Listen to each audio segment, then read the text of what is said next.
Today at the National Press Club, economist Chris Richardson, Australian Retailers Association CEO Paul Zahra and ACOS CEO Cassandra Goldie will examine the economic and social impacts of income support during the COVID-19 crisis.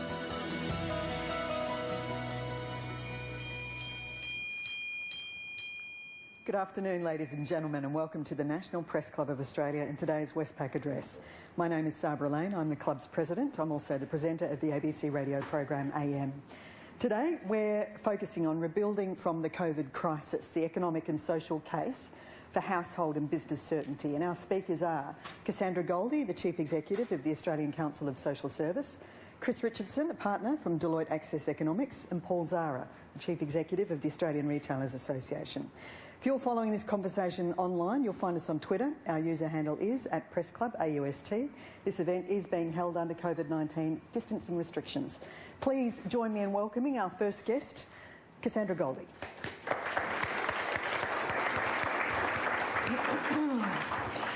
Thank you, Zahra. I'm delighted to be here.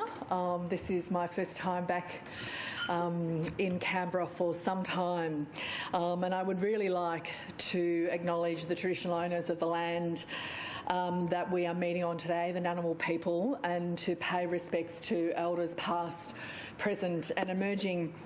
And I also really want to congratulate the extraordinary strong First Nations leadership that has been demonstrated over the course of this pandemic, securing lives, securing safety for communities everywhere. So right across the country, in the face of bushfires, this pandemic and now a recession, we are seeing extraordinary acts of human endurance and leadership, compassion and care. We are also facing truly terrible days, losing loved ones, losing homes, losing jobs, and sometimes losing hope. We are seeing acts of determination and courage, and in the face, yes, of constant uncertainty. And we are being tested in ways many of us have truly never been tested before, as individuals, as communities, and as a nation. And we have achieved much.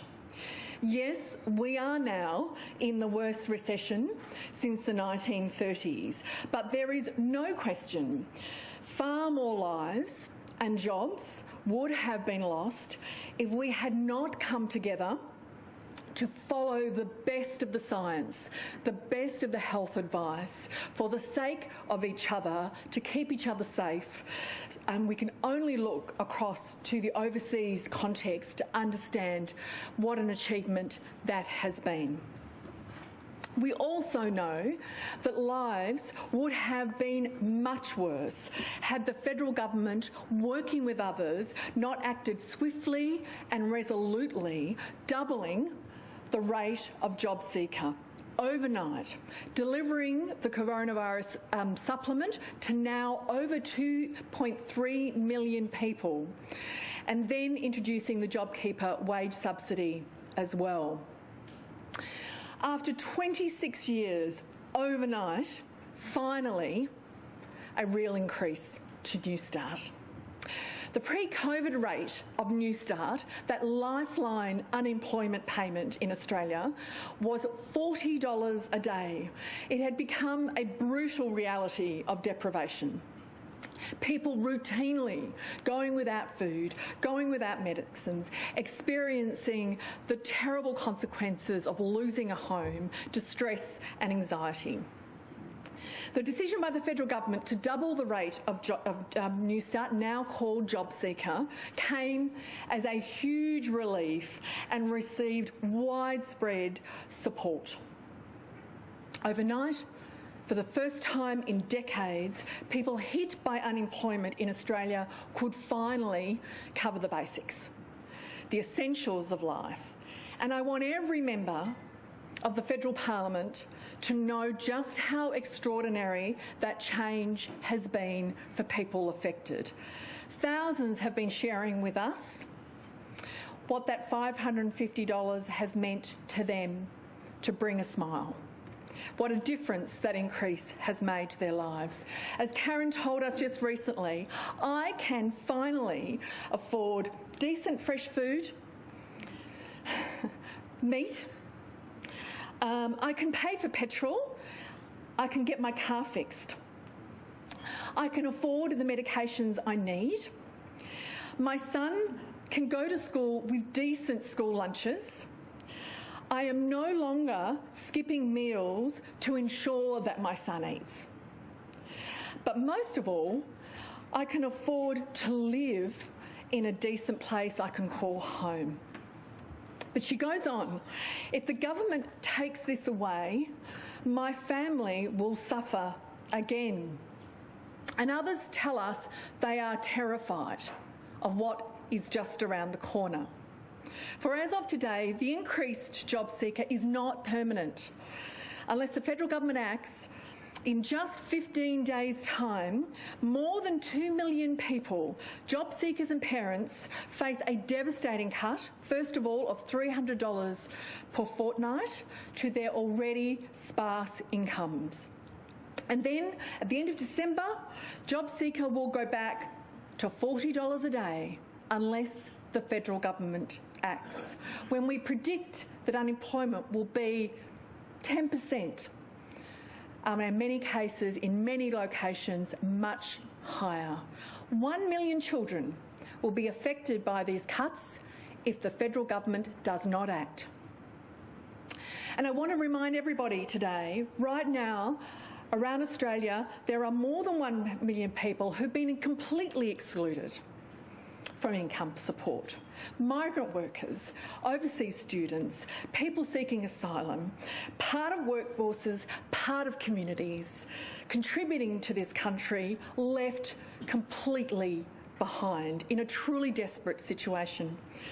The cuts to income support currently scheduled to occur in 15 days' time and at the end of December will worsen, there is no question, the already mounting mental health and housing crisis that the country faces.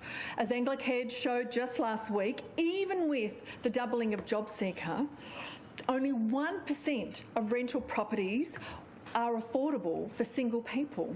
And we know that the big pressure now in the housing situation is for low-income housing. Prices are going up as people try to find an affordable place to live. One of the best protectors of people's mental health is to deliver basic financial security. Right now, all over Australia, there are young people, parents, people with disability, older people, families, migrants, people from all walks of life who are deeply distressed about how they will cope. And I know some are watching this broadcast today, including those of you who are locked down in Victoria, helping to keep us safe. We must all do everything we can now to support your voices to be heard. Our sector, the community sector, 80% female, is doing everything we can to help. Thank you. There is no way that the community sector will be able to deliver, will be able to respond to the scale of financial distress and the human price that would be paid if we don't fix job seeker for good and extend income support to people living here in Australia on temporary visas. Cutting income support from those who need it the most would be a dangerous mistake on every front, and including for jobs. For whilst people on higher incomes right now are saving because they can afford to do so, people on lower incomes are spending on the essentials of life. Data from Alpha Beta shows that from January to June this year, people on $100,000 or more had cut their spending by up to 8%. But over the same period, people on low and modest incomes had increased their spending, in some cases by up to 23%, on the essentials that they need.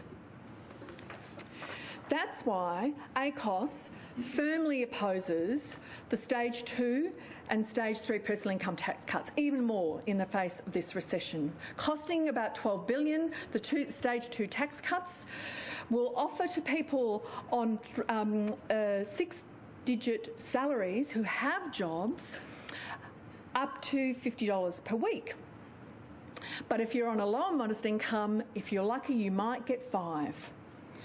So giving dollars, this proposal would give dollars to people who are most likely to save the extra dollars, and it is giving to people who probably need it the least. The good news is that delivering a permanent adequate increase to job seeker provides income support to people who need it and who are most likely to be spending it, delivering on supporting jobs and the economy as well. And I am truly delighted to be joined on this platform by Chris and Paul, who will speak to some of this in a moment. Of course, lifting job seeker is not the only thing we need to do now.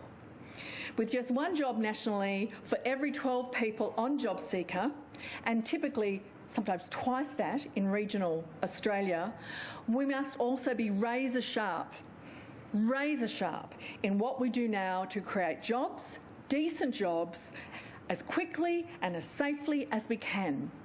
We urge the federal government to act on the broad consensus that there is now in this country to invest, and to invest big, in social housing, energy efficiency measures, and community and essential services, aged care, childcare.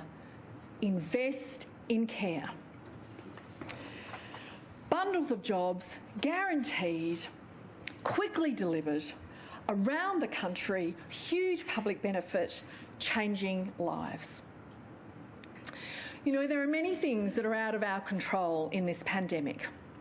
But fixing job seeker, fixing our social security protections to give people certainty and safety is not one of them.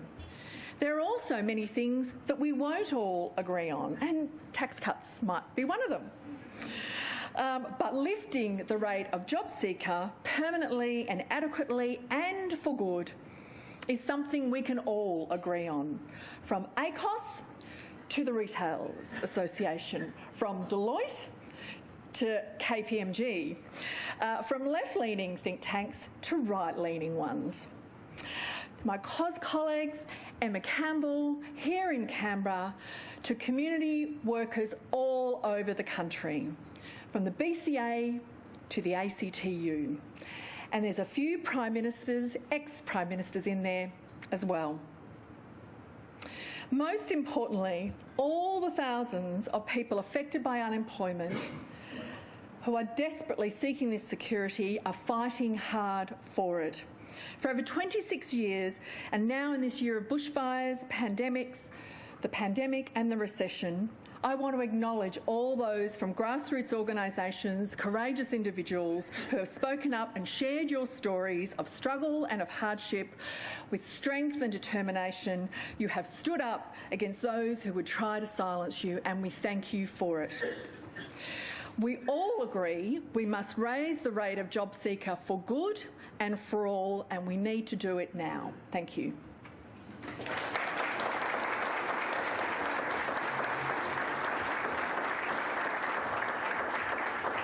Our next speaker is Chris Richardson. Many thanks, Cassandra. Thanks, Zahra, and to the Press Club for having me along today. I'm really proud of what Australia and Australians have achieved so far in 2020. Now, that may seem like a strange thing to say in a year that's as awful as this one. And it might seem even stranger still coming from an economist at a time when this is the deepest downturn in almost a century. And yet, as awful as things are, it's kind of easy to forget that Australia is doing well versus what you're seeing in much of the world. Right? All over the world. Every nation around the world is trying to do two things at the same time, right? To protect lives and to protect livelihoods. Turns out, and we've been at this many months, turns out that only a handful of nations have been doing better than Australia. On the economic front, for example, Vietnam, Taiwan, China itself, Korea, they've seen smaller hits to their economy than we have, and of course what that group has in common is they've done pretty well at containing the virus. But they're the exceptions. Against essentially pretty much everyone else in the world, Australia's got a better record so far at protecting lives and livelihoods than you're seeing elsewhere. Better than the US, better than the UK, better than pretty much everywhere in Europe, including Sweden.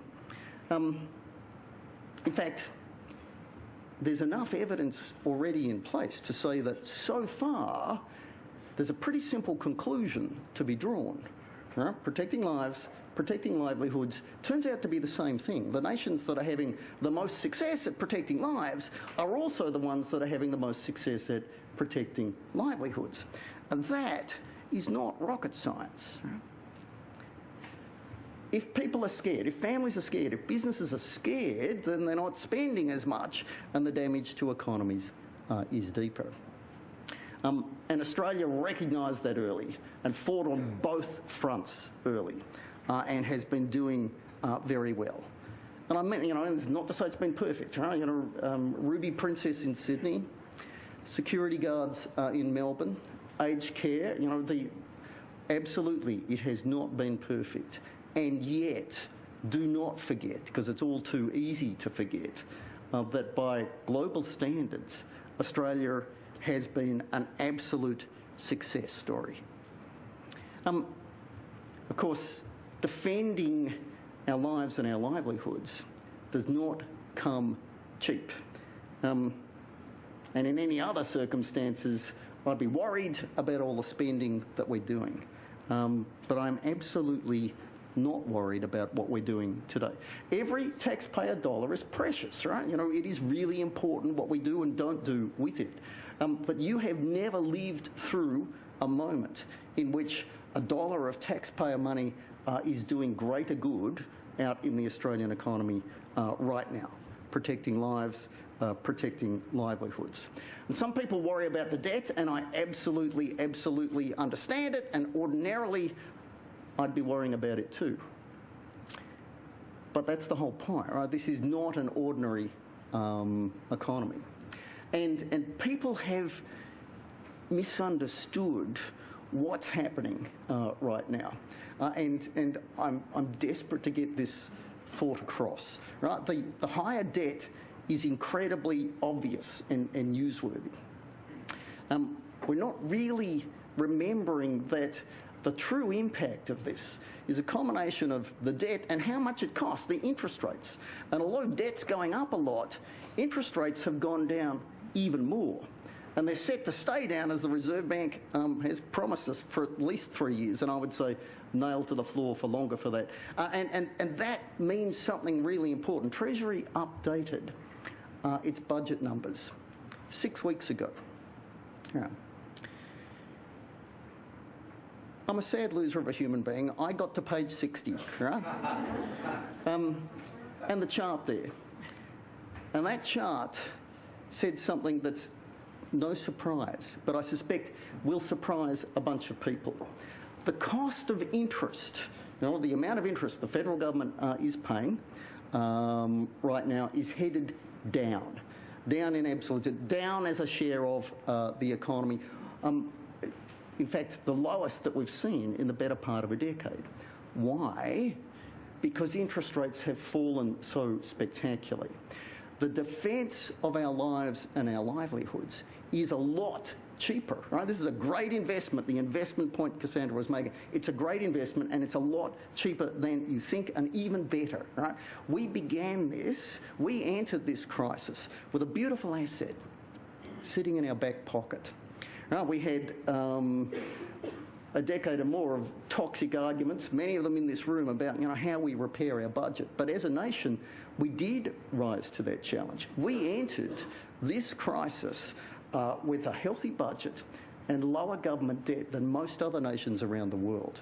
And that has been perhaps the hidden asset that we've noticed the least through this, and we've used money really wisely. So there's a lot to be thankful for. But of course, this story is far from over. 2020 has been a war for our health. The next war is a war for our jobs. And a war for health has many beneficiaries, but perhaps particularly older Australians. We're protecting older Australians. The next battle, the battle for jobs, particularly will be a battle for younger Australians. And both entirely vital. These are battles we need to fight as a nation. But it'll be tough, right? The battle against the virus is a sprint. Both history and economics tell us the battle for jobs is going to be a marathon, and a tougher marathon than anything you've lived through. Because this is the first time you have lived through a recession and recovery in Australia in which the Reserve Bank's basically already doing everything it can do. Right? And if the Reserve Bank is already essentially on the sidelines, that says government decisions, they are making a bigger difference for us than at any time you've ever seen. And so far, so beautifully well. It's incredibly important to understand. We do need governments to keep going, right? To go hard and to go smart. You want our governments to go smart. You want our governments to take on reforms, right? And again, many difficult things, but let's rise to yet another challenge in this year of challenges. Why do you want reforms? Because they can make the Australian economy, Australian prosperity grow faster, and that creates more jobs faster. And that's something we owe to younger Australians for the battle they've been in and lost their jobs. And go hard as well. Go hard is to keep spending. And again, sure, people are worried about the debt. Don't forget, debt has never been cheaper. Cheap as chips. The actual cost of this fight for our lives and our livelihoods, much, much less than you think it is. You really, really want governments to keep spending in the current crisis. Never have those dollars done greater good than they're doing right now. And I have a favourite. I have a favourite bit of the government spending at the moment. Cassandra mentioned it, the coronavirus supplement, the money going to over 2 million Australians, right? And the largest number of whom are the unemployed. To the absolute credit of Australia as a nation, it was one of the first things we did to double the effective unemployment benefit. All over the world, the virus is travelling through the weakest link, and that could have been a big weak link for Australia. And we hit it hard, and we hit it fast, we hit it very successfully. And it needed to be done anyway, right? There's for a long time been clear evidence that we needed to do more on the unemployment benefit. It has been shrinking as a share of wages for over a quarter of a century. Right? There was already a great case to do something here. Then came COVID, and it changes it again. All right? You already had a great case to have a higher unemployment benefit permanently, ongoing, providing certainty. Right now we need certainty more than ever, and providing certainty around that will be vital. But that's not the only reason that the arrival of the virus has strengthened the case for a stronger unemployment benefit going forward. Number one, we used to have 5% unemployment. Now we have 10%, or about to be 10% unemployment. Right? If this was Australia's largest fairness fail as a nation, and we addressed it front on at the start of this crisis, right? If it goes back to the $40 a day, it's going to be twice as bad because it's going to be it's going to be the incomes of twice as many people. Number two, ironically, an extra dollar spent on unemployment benefits is going to be better than you've ever seen at creating jobs, right? Because the economy's in so much trouble. That dollar will do much more work. And the last point, and again, something that people, I think, haven't noticed, right? Postcode by postcode, suburb by suburb, right? Town by town, this crisis hit hard where we already had the highest rates of unemployment. We've had relatively the most job losses where unemployment was already the highest. That means, right, our particular regions are doing it really, really tough. And an extra dollar of unemployment benefit does double duty, right? It does extra heavy lifting at the moment as the best targeted, most effective regional spending we can do. So there's a great case. And I started with the point that I am genuinely so proud of what Australia and Australians have achieved in 2020 so far, and you know, not saying it's perfect, right? But don't forget, we can measure ourselves at how we're going versus the rest of the world. And our record is a truly, truly proud one.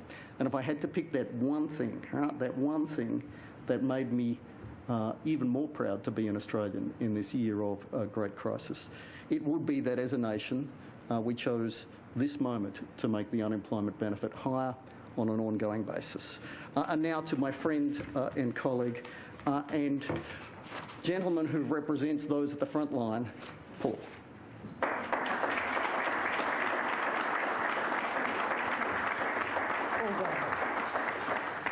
Thank you very much, Chris. And thank you, Zahra, as well. It's a real pleasure to be here this afternoon. I just want to take you back to my career a little bit. When I started my retail career on the shop floor of a Target store nearly 4 decades ago, the definition of a crisis was when you ran out of a customer's favourite shade of lipstick, or when overseas stock didn't arrive on time.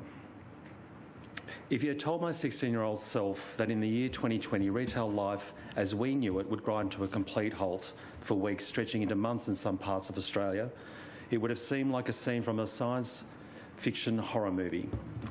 Yet here we are, living that reality, and despite our best hopes and efforts, it's not looking like a return to normal at any time soon. Not everyone makes a career of retail like I have, but many Australians have worked in retail at some point. The retail sector is the largest employer of young people in the world. Like many Australians, many of you in this room would have worked in either retail or hospitality. From hairdressing to hardware, beauty services to bakeries, from food to fashion to furniture, the retail industry touches each and every one of us. It's part of our essential living, part of our social fabric, part of our community. And in the next 12 months, unfortunately, we will all know people who will lose their jobs as we confront Australia's worst ever recession. The pandemic has highlighted the impact of the retail sector. The pandemic has given all Australians an understanding of the power of retail and its impact on our economic fortunes. The $325 billion retail sector is our largest private sector employer, employing an estimated 1.2 million Australians. That's 1 in 10 Australian workers. Beyond the macro numbers this year has shown us just how personal that relationship is between Australians and retailers. Retail workers are on the front lines of the Australian economy, from the supermarket worker to the pharmacist, from our local gift shop operator to our favourite shoe store. These essential workers have bravely served us and have kept us fed, clothed and entertained throughout the lockdowns. They were also the first faces that we saw, welcoming us on the other side of lockdowns. They're our first return to normal life. Unfortunately, in Victoria in the coming weeks, they'll be amongst the first signs of the economic collapse. Retail performance is a true bellwether for the economy. A retail failure is highly visible. We can see the impact of the store closure on street level. We walk past that empty shop with its Felice sign every day. A retail failure is emotional. We miss our conversations with that shop floor staff member. They often know more about our lives than our own friends do.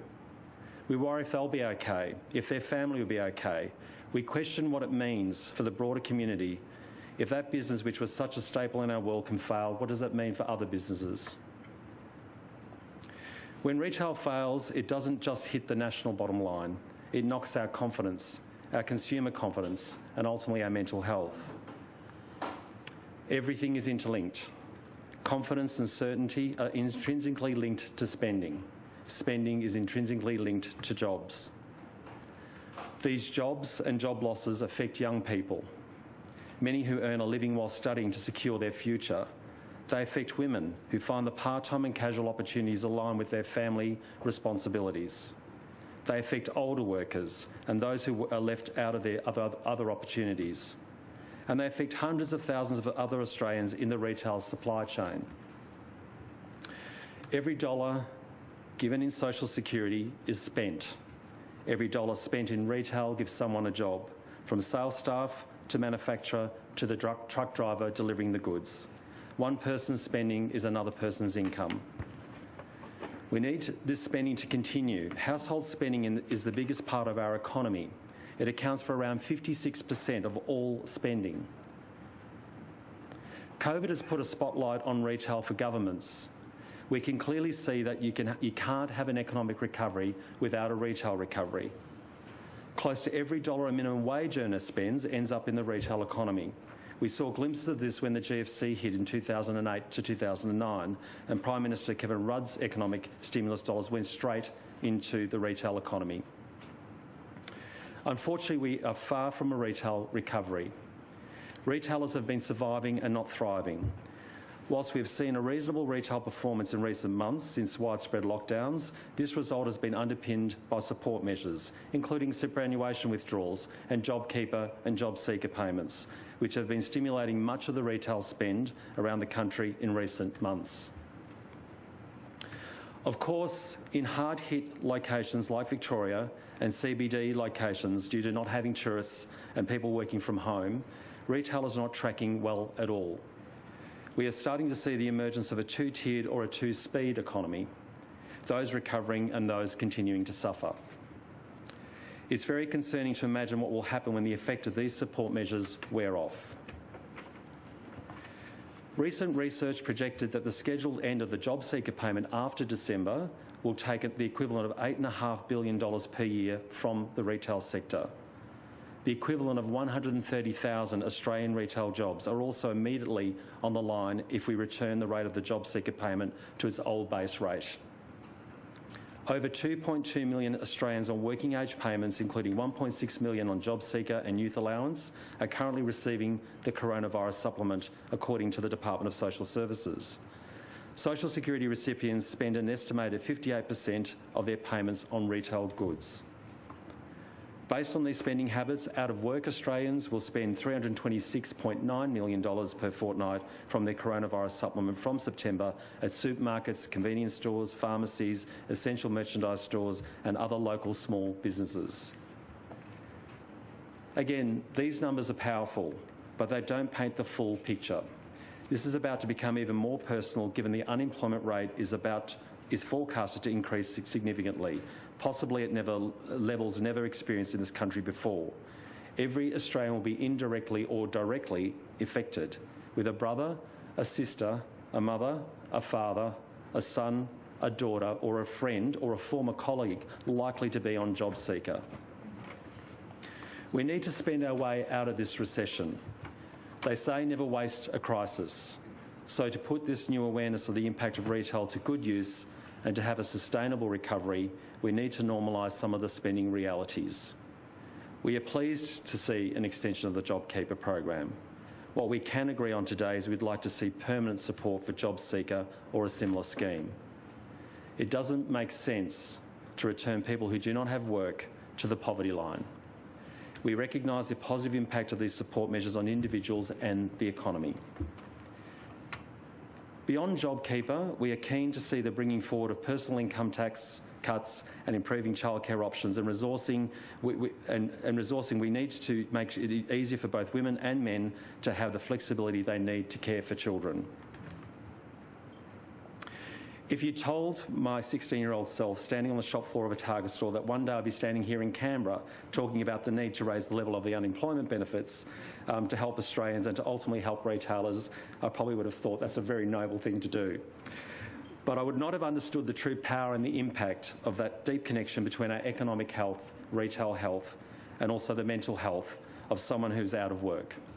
Through the crisis, we do understand and we can see that the link very clearly, and we cannot turn back from this understanding. We must use this knowledge as power and use this power to help Australians, to have the certainty to spend our way out of this crisis. It's not only humane, it's good for everyone to do this. And the sooner we provide this certainty, the sooner we can advance our retail recovery. Thank you.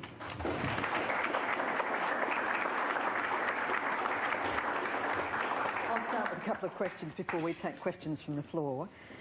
Cassandra Goldie, you touched on this in your speech. The pandemic has really shone a light on the aged care system. Sure, we had a Royal Commission underway before the pandemic hit. What needs to happen post, once we're through sort of the crisis period with aged care? Yeah. Look, I think Chris put it extremely well. You know, we've seen it globally, we're seeing it domestically, that with the pandemic, it really brings to the fore where we've got our biggest weaknesses, including in, you know, really critical areas like aged care. Of course, there's been huge frustration. There are many involved in aged care who have been calling for change and for a very long time. And all of us, many of us, have personal stories of experience of this. Gee, if there was ever a time for us to finally fix this, it would be now. It is clearly about providing the right kind of appropriate work conditions for people who are dedicated to delivering high quality care for people in aged care. We need to have maximum transparency so that there is clear accountability for what happens behind closed doors. We need to make sure that we have home care packages that are adequate, that are available, that people have homes so that people have a choice to be able to stay home. And we need to be prepared to spend the dollars required to deliver that kind of outcome. And watch out, we know that very quickly there will be people who will want to talk about debts and deficits, etc. But if there was a time for us to say we cannot again allow this to be an area where we're going to scrimp and scrape, we're going to try and use a competition model to drive down prices instead of delivering protection and excellent care, which so many in that sector want to deliver, now is the time to do it. There's been some criticism. You talked about transparency, about the Aged Care Quality Safety Commission, that they've been too keen to protect the providers and not really be transparent with the public about the homes and the operators that are, you know, not doing the right thing. Do you share that concern? Well, obviously there is a need for continuing to strengthen the arrangements that are in place for the right kind of investments into regular checks, the kind of transparency, as I say, many in the service sector want to have in place, and for us to be calling out where there is very bad practices. That's what we've got a Royal Commission to do.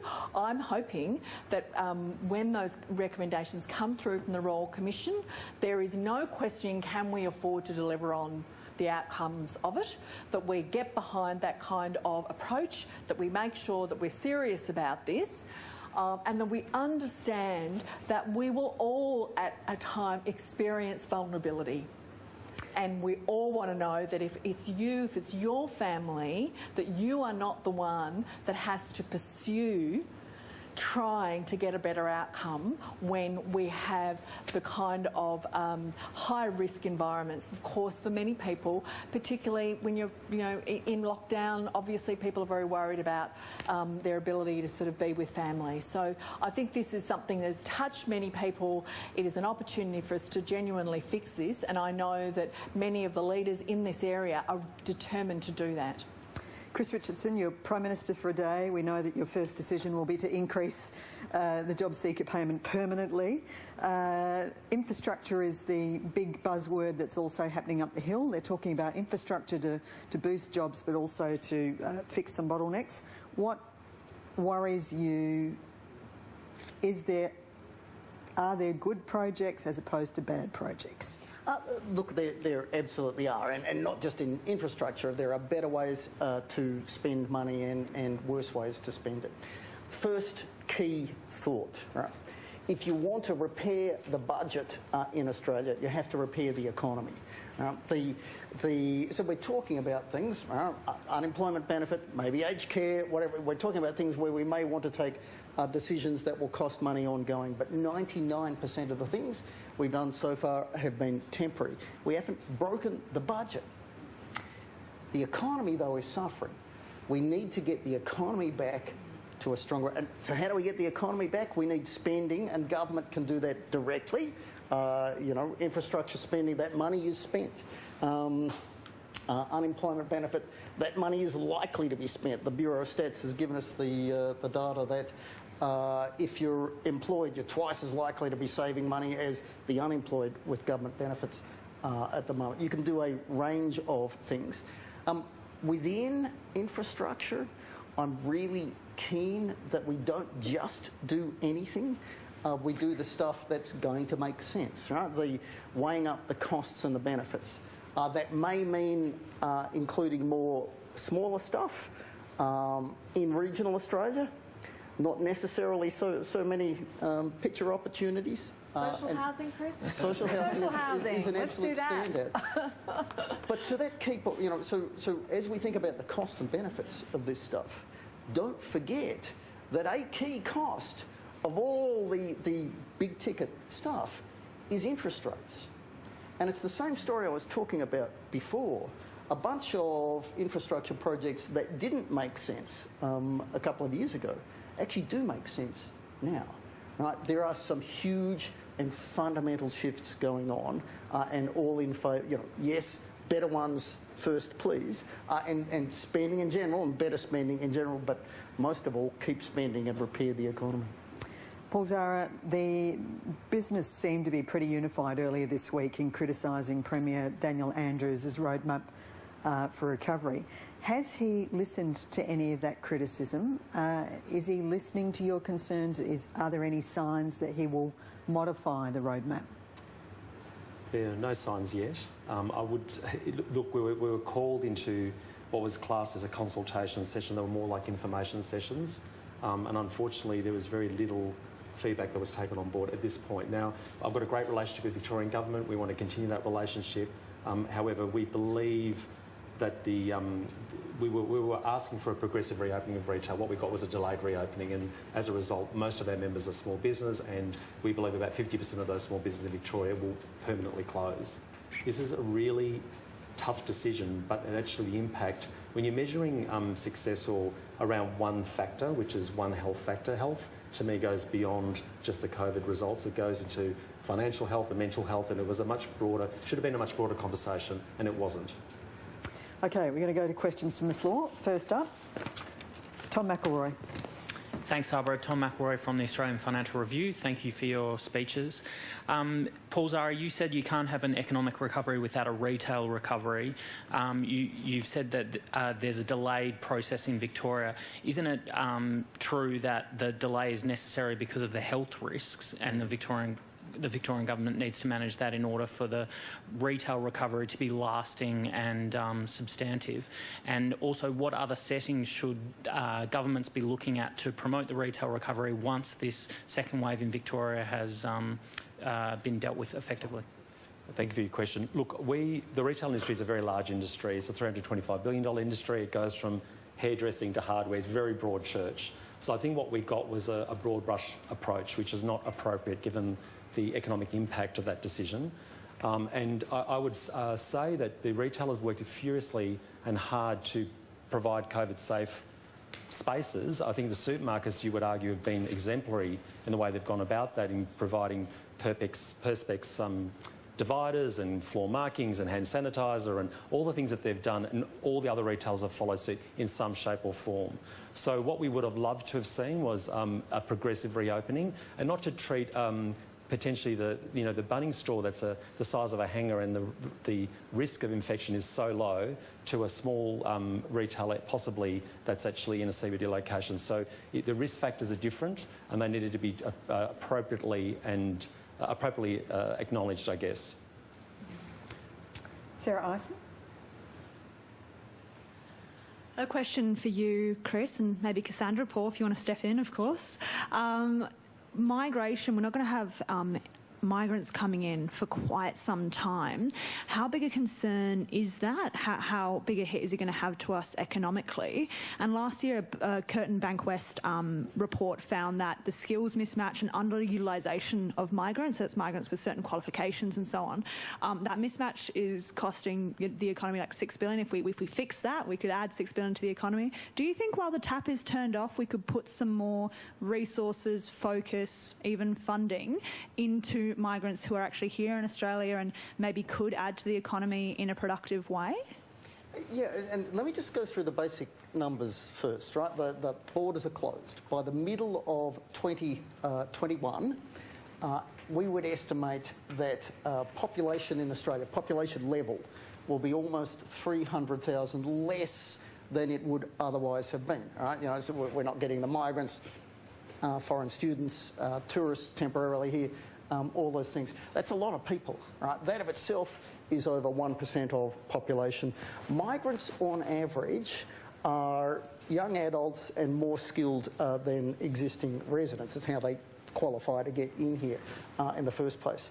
That combination means you get a more than 1% impact on the economy, and we won't make that up again.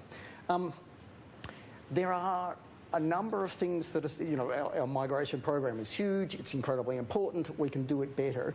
But we do a lot of things right. And if I talk about where we have to go from here as being a war for jobs, a battle for jobs, you know, some people say, well, you know, so we shouldn't let migrants back in, you know, let's wait until the unemployment rate is down. And you know, and I understand how people think that, but this is an incredibly important thing to understand. Migrants, when they come in and take a job, they earn money and they spend that money, and that creates the next job. Our job task, our job battle, is certainly no harder and may even be easier once we're, you know, so it's going to depend on health and vaccines and all those things as to when we open those borders again. But we should not keep them closed for unemployment reasons. That would be, and to use the technical jargon, dumb, right? Australia had this debate before, right? In the 1970s, all these people coming into the job market and stealing jobs, and unemployment's going to be high forever. And those evil people were married women. And again, you know, whether you're a married woman, a migrant, or a Martian, you don't steal jobs. You earn an income, you spend it, you create the next job. Sure, we can do better things. We can do better training for the migrants who are here, not just for the migrants, everybody here, for the changed job needs of this new economy. There are a bunch of things for us to be scared about in this time, right? Genuine things. But migrants and jobs, no. Debt, no, because the flip side of that debt is the magnificent spending that is giving us so much at the moment.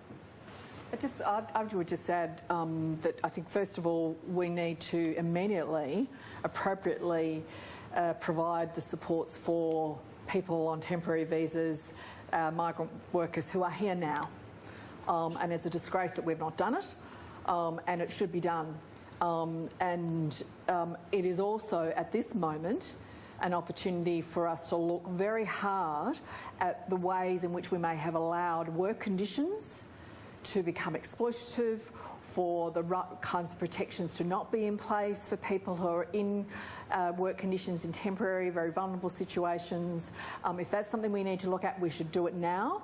Whilst people are saying we need more workers, well, let's make sure the work conditions are correct. We have a minimum wage in Australia for a reason. And thirdly, when the time is right, when it is safe to do so, we will welcome opening up the borders and continuing to be a migrant nation. I'd be interested to get your feedback on this, Chris and Paul, talking about insecure work. That's the other thing that the pandemic has really shone a spotlight on.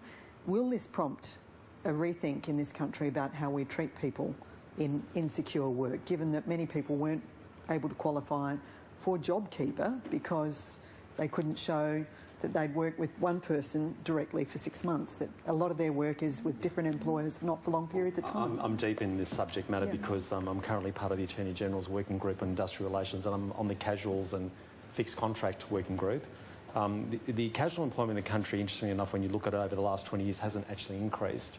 But there's certainly what COVID-19 has done has shone a light on, exposed every weakness in our business world, but also in our economy, and that's one of them. And I guess there is a real aligned interest, I believe, between employer and employees to get to a decision to improve the general awards, the general retail award that we operate with, to actually reduce the amount of casual labour that we're using. But we're sort of in the deep of that debate right now. But there was an answer in that. How would you characterise that consultation process? Because the government wanted, I think it set up 5 different tables, and it wanted answers by October. That's a month away. Sure. It has been onerous on time, I'll say that. It's been very detailed. We've heard from experts and from both sides, and it's a work in progress. But it's been a positive experience.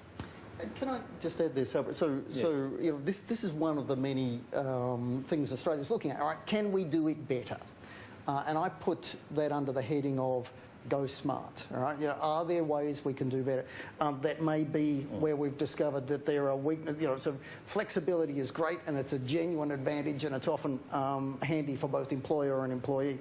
But if it ends up as insecurity and weaknesses and exploitation, and we absolutely need to address those things.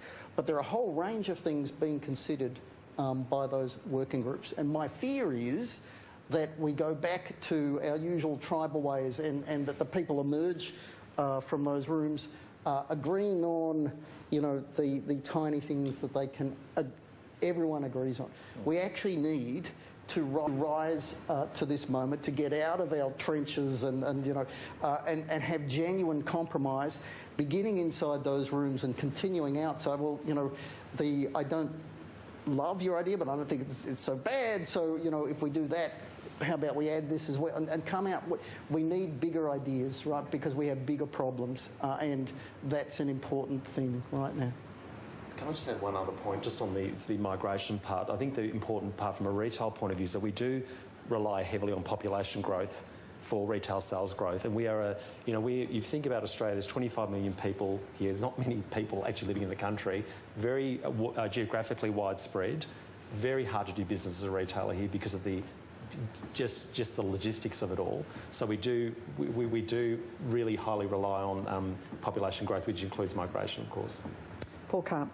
Paul Carp from Guardian Australia. I wanted to ask about a few job creation measures. The first being income tax cuts. Cassandra expressed a view, but if I could ask Chris and Paul, do you think bringing forward stage 2 and 3 would make a meaningful difference in creating jobs? And secondly, Zahra's touched on it, but industrial relations. Just to come back to that, Chris, you were talking about needing bigger ideas rather than incremental ones. What sort of ideas out of those roundtables would create jobs? And do you think that the government's perhaps been too ambitious in labelling that central to their job maker pitch? So just the last one for what we can do around reforms, including industrial relations. This is absolutely the moment where you want ambition around that. I want us to try. As a simple example of something I'd like to see, this crisis revealed all of a sudden that we'd spent 40 years adding a range of rules and regulations on Australia that made sense 99.99% of the time, but not in a pandemic. One of the things I'd love to see is, in effect, a legislative big red button that allows federal parliament, and you can have it, it's got to pass, it will be triggered with a 2/3 majority, a 3/4, but in a future crisis, we want to be able to have flexibility to do a bunch of things. Tax cuts, what do? First thing is we need to get jobs back, right? That's the aim. And that means that anything the government does, you want that dollar to be spent, hence the infrastructure or the social housing or indeed money to the unemployed. I have a minor hesitation about tax cuts simply because some of that money is less likely to be spent. Now, I don't mind it as stimulus if it stops other things happening. I think that would be a problem. If it's happening over and atop a bunch of things that we need, then I welcome it as stimulus. Just be aware the bang for buck as pure stimulus is a bit less than some other things. And why it's a bit less is because the top 1% of our personal taxpayers pay 16% of all, almost 17% of all personal tax. And the top 20% of personal taxpayers pay 60% of it. And so if you give a tax cut, by definition, because it's the top end who pays by far the bulk of personal tax cuts, and they have more, they may be more likely to save. So the key point about tax cuts as stimulus, fine. What worries me is that we start to think about tax cuts. The debate that we've had so far is mostly around fairness, and that's gotten these tax cuts wrong. Most of what you've heard is, I would say, incorrect. Treasury says the same. If you actually look at the Treasury analysis of would these three phases of tax cuts change the share of tax paid by low, middle, high income earners, the answer is no. Right? Do go back and look at that. So don't say no to tax cuts because they're unfair. Say no to tax cuts if you think they're going to get in the way of better stimulus that creates jobs faster. Chris, I would also say let's not forget what they will cost to the budget and what they will cost and the choices that we would be making about what we're not going to do. I mean, we have to learn lessons from history here. Every time we've had a kind of a stimulus package, like, you know, the global financial crisis, it didn't take that long before we ended up with, what was it, cuts to community services, cuts to social security, cuts to the basic protections, people less powerful in society. That is what happened.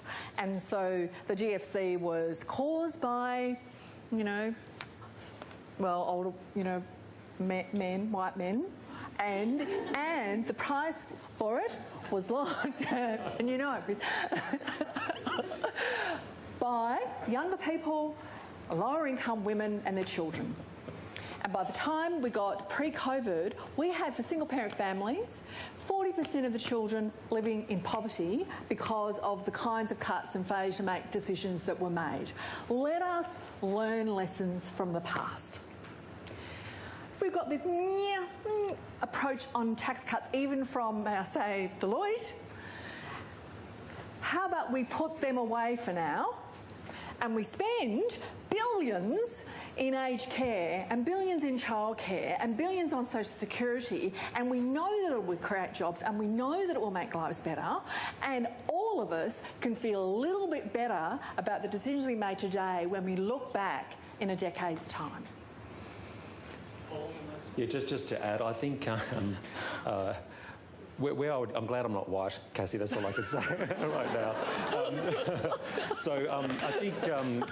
I think where I would add to that conversation is really around the fact that I think we'd all welcome a tax cut. I think timing's probably not great, and the quickest way to stimulate the economy, we hope we've demonstrated today, is from a retail recovery. And the quickest way we can do that is giving the money to the Australians that need it most, who are people on the lowest income. And to young people, which are predominantly in that low-income group, and that's how we would kickstart. That's the first thing we should be doing above everything else. Stella Todorovic. Thank you. Stella Todorovic from Network 10. Eventually the tap will be turned off. The income support measures that we are seeing will eventually run out, whether it's March next year or later in the year.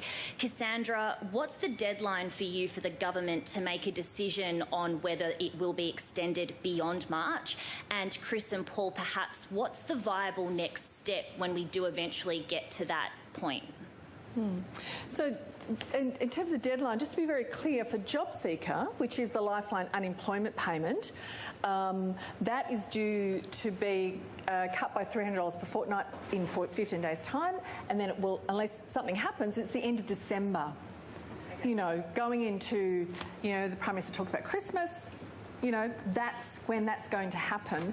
And we can't just, we need to do it now. You know, we're all very aware of people's anxiety and decisions, and we talk about cash and confidence. Well, it's cash and confidence. And so people who are living this reality now, they know what this future looks like. They know that if the decision is not made tomorrow, they are not going to do things tomorrow that they might otherwise do if they got the certainty that we need. And so I think you'll have heard from us in terms of the broad consensus here, this thing of a permanent adequate increase on the unemployment payment is really critical to do as quickly as possible on social, economic and mental and health terms. The JobKeeper one is one, at the moment we are saying we should keep the rate where it is. We think there is a real case for us to acknowledge where we're still at in the pandemic environment and to be very careful about the way we so-called turn the tap off. I might note that personal income tax cuts would be permanent if they come in, by the way. I guess my question to you was what happens if you don't see JobSeeker at the rate extended beyond Christmas or well into next year? What's another option? What else can the government consider doing to support the 2 million Australians that are relying so heavily on JobSeeker? Well, I think anybody who says, oh, well, what could you do besides making sure people have enough money to live on, have actually never experienced what it's like not to have enough money to live on. There is no alternative to having an adequate enough income. You know, the breaking news today is the best form of welfare is not a job. We need jobs, but the best form of welfare is an adequate social security system for when you don't have a job. So we need to be doing both. We need to be growing jobs. That is exactly what we should be doing. I hope you heard that from us today. We have very clear proposals for what we could do to create job opportunities for people. No one needs to preach to people affected by unemployment about the importance of jobs. Yeah? Let's stop preaching at people trying to survive on JobSeeker about the value of jobs. Let us give people enough income to be able to pay for fresh food, for vegetables, for medicines, for the cost of housing, all the basics that everybody knows. You're not going to find it in some kind of fantasy land. You're going to need money to be able to deliver those basics. Thanks. So Stella, that is a great question, and a lot of the challenge is that this crisis keeps twisting and turning in all sorts of ways, and it is hard for governments to promise too much because stuff keeps changing, and they need to keep changing their decisions. Where we are today, my expectation would be that the government will need to continue to change its decisions. And it's been doing that. But there is an extra point. Even if we have perfect policies today, there is a chance that they won't be perfect in a week. And that says the most important certainty we can give to Australians is in and around financially the worst thing that can happen to them, right? The unemployment benefit. You do want them to know, where that's going to end up ongoing. It is in many ways our most valuable backstop. And Cassandra makes great points around spending. They are choices, priorities for the nation as a whole. And in a bunch of ways, we've gotten them wrong. It is worth remembering, in the last decade, we have actually had government spending a higher share of national income than in previous decades back to World War II. We just didn't spend that money as well as we could, and a bunch of priorities need to get better. All right, we're approaching time. We've got time for one more question. Nick Stewart. Paul, retail's terrific, but I live for art and, other things like that, entertainment. What on earth are we doing by concentrating on retail? I think you know this anyway. Don't we need to extend that? Chris, you've whispered social housing a couple of times. Don't you want to shout it? Isn't that our need? And Cassandra, there are very intelligent foreign journalists who could come and do my job far better than I could. They'd spend way more money. Don't we need actually to defend Australian jobs before we go out and take foreign jobs?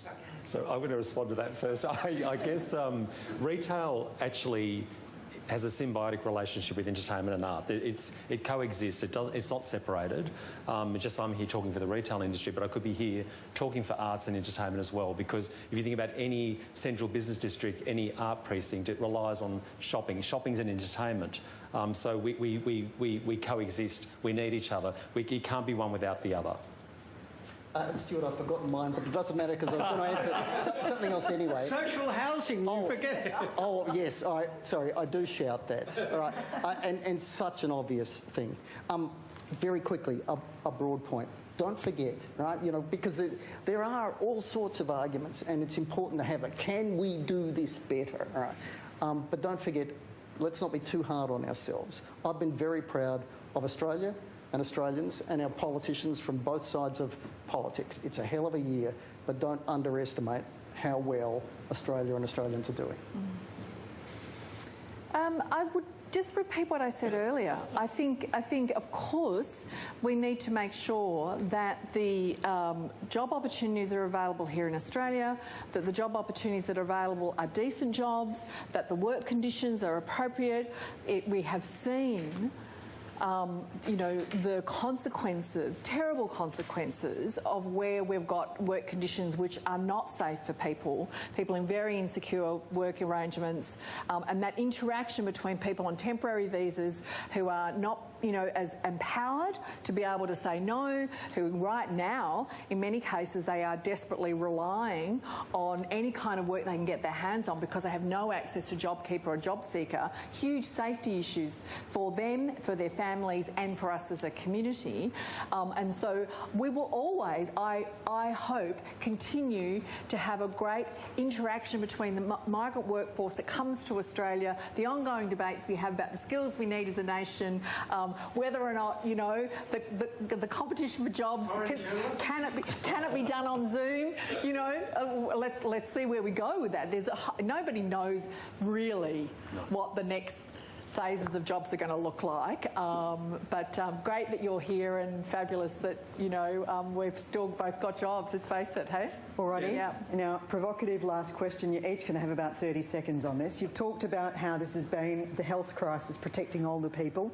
As part of the review and looking at how we do things, is it time to calculate the family home in the cost of aged care, in pensions, that sort of thing? Is it time to do hard things like that? Paul, Chris? Why don't you go first, Cass? Could the chicken wire drop down now? Yes, some of it needs to go in, right? Not all of it, and we know the politics are tricky. But if this is to be a moment in which we do Australia better, that's one of the things which is getting in the way. It can be a small step, but if we're really all in this together, then let's. We would appropriately finally put some tax on the earnings and superannuation funds in the retirement phase. Zahra, extraordinary that we're not doing it, and there are some people doing extremely well out of our superannuation system at the moment with very high savings who could contribute more so that we can fund health and aged care. We think we should be doing the tax, if you want to talk tax reform, switching from stamp duty to land tax, broad-based, let's do that one, and delighted to come back to speak about other ideas very soon. Thank you. I'd say quickly to add to Cass's views, I think don't waste a crisis. Everything should be on on the table. It's a perfect time for review. All right, everybody. We all agree on job seeker. You do indeed. Everybody, please thank Cassandra Goldie, Chris Richardson and Paul Zahra.